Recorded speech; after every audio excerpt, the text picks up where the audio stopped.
Assalamualaikum warahmatullahi wabarakatuh. Salam literasi.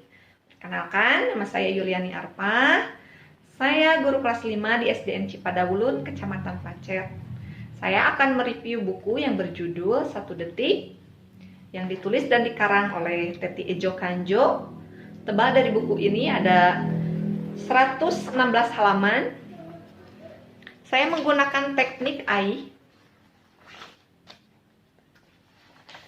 Alasan saya memilih buku ini karena buku ini sangat menarik. Dari sampul bukunya saja saya tertarik sekali ingin membacanya.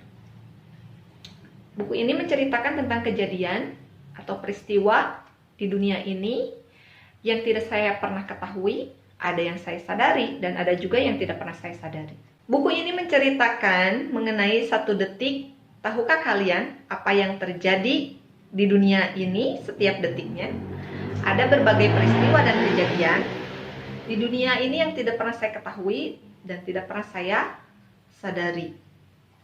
Seperti pesan yang disampaikan oleh otak kita kepada pembuluh darah ataupun organ pencernaan. Dalam setiap detik ada sekitar 100.000 pesan yang sedang diproses oleh otak.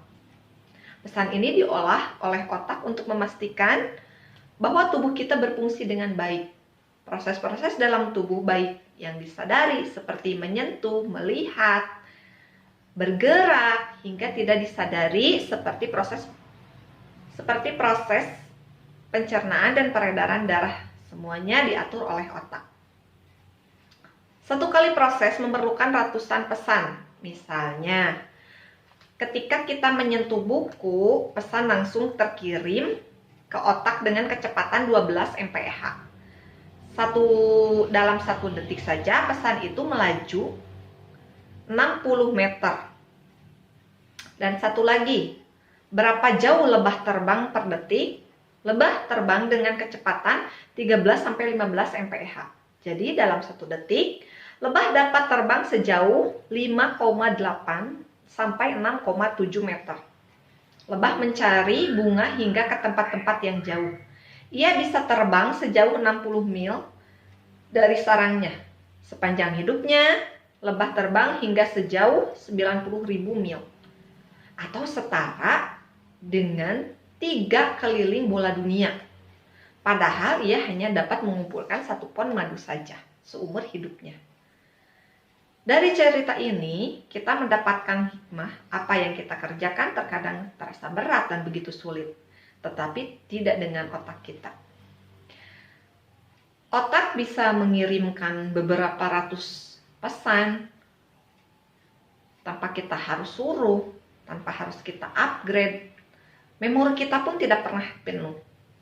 Banyaklah bersyukur, banyak sekali kejadian yang tanpa kita sadari, semuanya bisa didapatkan dengan gratis.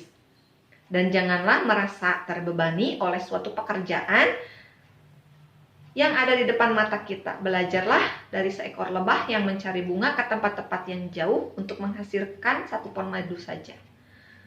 Berbeda dengan manusia, kita dapat melakukan berbagai hal yang bermanfaat sepanjang hidup kita. Sekian hasil review dari saya, mudah-mudahan bermanfaat. Dengan membaca, saya makin tahu. Dengan membaca, saya berpikir. Makin aku banyak belajar, makin aku tidak tahu apa-apa. Pantas saja buku disebut jendela dunia, di mana kita bisa melihat isi dunia tanpa melakukan perjalanan. Hanya cukup membaca sebuah halaman. Selamat membaca. Wassalamualaikum warahmatullahi wabarakatuh.